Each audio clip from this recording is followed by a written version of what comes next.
Patuloy ang pangangampanya ng Department of Health sa palagiang paghuhugas ng kamay. Ito'y matapos ang sunod-sunod na outbreak ng iba't ibang karamdaman sa bansa dulot ng unsanitized behavior ng ilan nating mga kababayan. Balitaan mo kami, Dina Pagibitan. Isa ang ating mga kamay sa pinakamaruming bahagi ng ating katawan na maaaring pagmula ng iba't ibang sakit sanhi ng bakterya o virus. Sa Pilipinas kung saan issue ngayon ang pagkalat ng sakit na tigdas, maiging ipaalam sa bawat individual ang kahalagahan ng paglilinis ng kamay. Kaya muling pinalalakas ang kampanya ng hand hygiene, kaisa ang Department of Health at mga pribadong sektor. Sa isang sama-sama na nilahukan ng mga doktor at nurse sa iba't ibang ospital sa bansa, binigyang diin kung gaano kahalaga ang nasabing paglilinis ng kamay na maaaring makapagligtas ng buhay.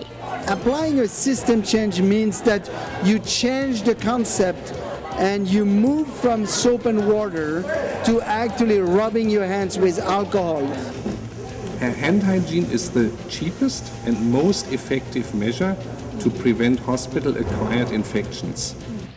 Dahil ang ospital ang itinuturing na pinakamaruming lugar, kinakailangang dito rin simulan ang kalinisan upang maiwasan ang pagkalat ng anumang impeksyon o virus.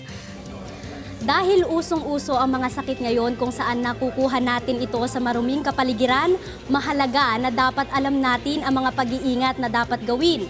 Tulad na lamang ng gawin ito kung saan hinihimok ang ating mga doktor at nurse na bago hawakan ang pasyente, magsagawa ng anumang procedure sa kanila, hawakan ng mga machine, at pagkatapos hawakan ng pasyente, kinakailangan nilang mag-disinfect.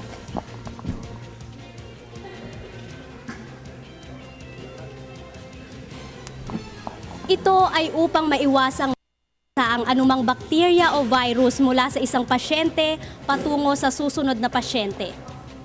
Bukod sa paghihikayat sa maraming sektor, layon din ng kampanyang ito na mahikayat ang bawat isa sa atin na maging malinis lalo na ang ating mga kamay.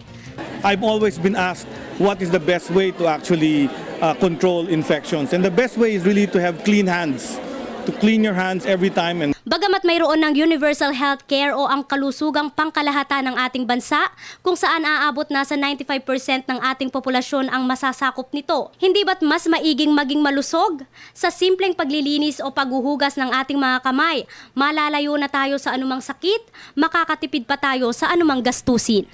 Para sa Telebisyon ng Bayan, ako si Dina Pagibitan.